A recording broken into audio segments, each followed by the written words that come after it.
Hello বন্ধুরা, সুপ্রভাত। মালতী কিচেনে তোমাদের সবাইকে স্বাগত। আজ আমি ধোকা বানাবো খুব সহজ পদ্ধতিতে, নিরামিষ ধোকা। তো কিভাবে বানাবো সম্পূর্ণ ভিডিওটা দেখতে থাকো। দেখো, এখানে ধোকার প্যাকেট কিনে নিয়ে এসেছি। যারা ধোকা না বানাতে পারো, এই প্যাকেট, যেমন আমার সময় নেই গো, একদম হাতের সময় নেই। আমি খুব সহজে কিভাবে খাবার বানানো যায় আমি সেই চেষ্টা করি। দেখো, এখানে ধোকাটা ঢেলে দিয়েছি, যে গুঁড়োটা ঢেলে দিয়ে এখানে গরম জল দিয়ে এখানে আমি 10 মিনিট ভিজিয়ে রাখবো। এখানে আমি কিছুই ব্যবহার করিনি, এর মধ্যে সমস্ত রকমের জিনিস দেওয়া আছে।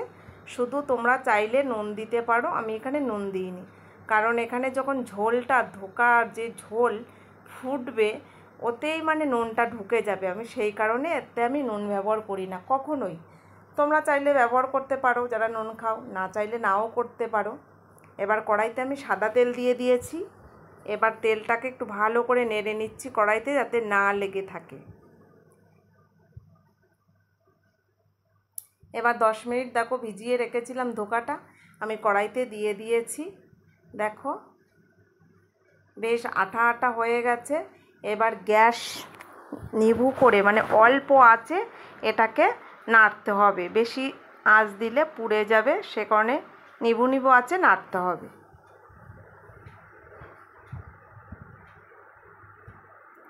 এবার এখানে আমি সাদা তেল একটা থালার ওপরে ভালো করে লেপে দিচ্ছি, কি বলবো, ভাষাটা বোঝাতে পারছি না। সারা থালায় আমি মাখিয়ে নিচ্ছি। এবার দেখো আস্তে আস্তে নাড়ছি, খুব নিভু আছে, বেশ একটা আঠা আঠা, একটা সুন্দর একটা পাক হয়ে যায় না, ঠিক সেই রকমই হয়ে গেছে এটা। এবার আমি থালাতে নামিয়ে নিয়ে ভালো করে সমস্ত থালায় ছড়িয়ে দিয়েছি।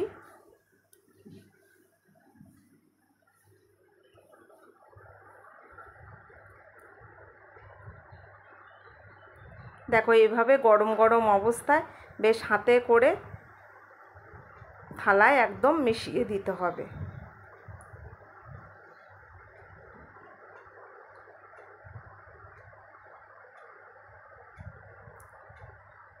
বেশ চৌকো করে নিয়েছি এখানে আমি। এবার ছুরি দিয়ে বরফির আকারে আমি কেটে নেব। তো বন্ধুরা দেখো, সত্যি কথা বলছি, আমার একদম সময় নেই। আমি খুব সহজ পদ্ধতিতে এইগুলো করি, কারণ আমার ঘরে শাশুড়ি নেই, ননদ নেই, আমার বুড়ো শ্বশুর, ছেলেরা আছে, বর আছে, আমাকে বাইরেও বেরোতে হয়, ঘরেও খাটতে হয়। আমি সেই কারণে আমি যত সহজভাবে করা যায়, তো আমার মতন যারা আছো সেইভাবে এইভাবেই করতে পারো। ওই ডাল বেটে সময় নিয়ে হয় না গো। ছুটির দিনে ঘরের কাজ করবে না এই রান্নার ব্যাপারে থাকবে। তো দেখো, এই বরফির আকারে আমি ছুরি দিয়ে কেটে নিয়েছি। দেখো সুন্দর উঠে আসছে, কারণ ওই যে তেল দেওয়া ছিল সেই কারণে।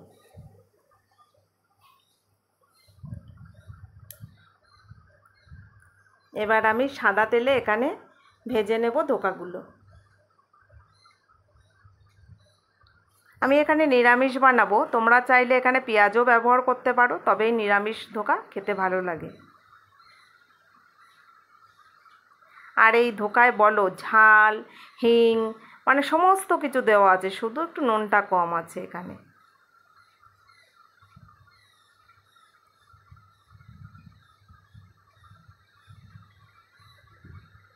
এবার বেশ উল্টে পাল্টে ভালো করে ভেজে নেবো, বেশ লাল লাল করে।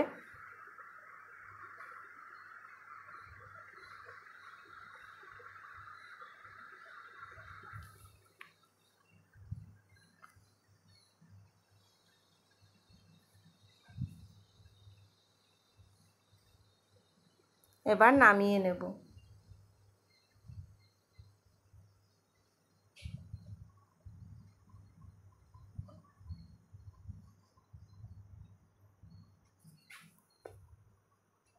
দেখো, আমি কিন্তু একা একা ভিডিও করি, আমার বর সব সরঞ্জাম কিনে এনে দিয়েছে। বাবু আমার ওইগুলোই পোষায় না। আমার মনে হয় নিজে হাতে ধরে করা আমার কাছে ওটাই খুব সহজ হয়। আমার সত্যি কথা বলতে একদম দেখো মনে হয় যেন একদম পোষায় না। আমি ধুর এই যন্ত্রপাতি নিয়ে রাখো, তোলো, এই করো, তার থেকে বাবা এইভাবেই করি। তো বন্ধুরা জানো, আমি একটু আলু খেতে ভালোবাসি, তাই এখানে জিরে তেজপাতা ফোড়ন দিয়ে আমি এই ধোকার মধ্যে আলু দিয়ে দিচ্ছি। তোমরা চাইলে আলু নাও দিতে পারো, এই যে বললাম আমি আলু খেতে ভালোবাসি, ওই জন্য আমি একটা আলু দিচ্ছি। আলু দিলে কি বলো তো, পরিমাণটাও আমার একটু বেড়ে যাবে, সেই কারণে। তো তেলে, সর্ষের তেলে দেখো আলুটা ভালো করে নেড়ে নিচ্ছি। এবার এখানে আমি আদা দিয়ে দিচ্ছি। এই তেলের সঙ্গে, আলুর সঙ্গে আদাটাও একটু ভাজা ভাজা হবে, সুন্দর একটা গন্ধ বেরোবে। এবার এই যে টমেটো কুচি দিয়ে দিলাম।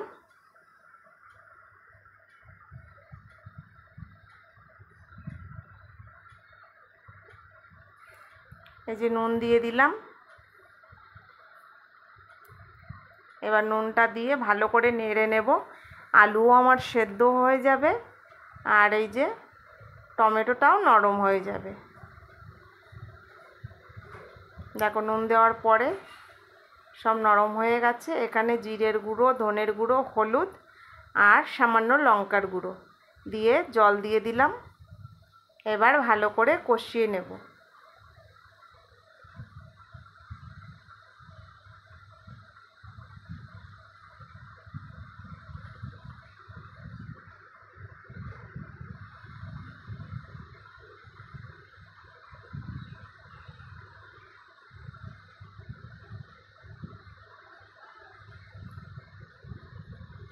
দেখো ভালো করে কষিয়ে নিচ্ছি। আলু আমার সেদ্ধ হয়ে গেছে আধা। এবার এখানে আমি গরম জল দিয়ে দিয়েছি। একটু বেশি পরিমাণে জল দিলাম, কারণ ধোকাটা দিলেই জল টেনে যাবে, সেই কারণে আমি এখানে অল্প পরিমাণে জল দিয়েছি, আর ফুটন্ত জল দিয়েছি। এবার ধোকাগুলো আমি দিয়ে দিচ্ছি।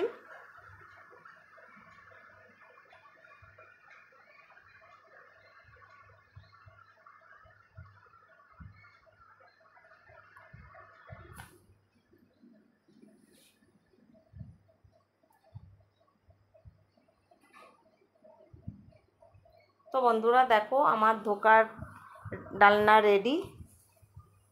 তো ভিডিওটা ভালো লাগলে লাইক, কমেন্ট, শেয়ার, সাবস্ক্রাইব করে দিও। ফেসবুক পেজটাকে ফলো করে দিও। দেখো ধোকাটা নামিয়ে নিলাম। এখানে একদম সুন্দর একটা গন্ধ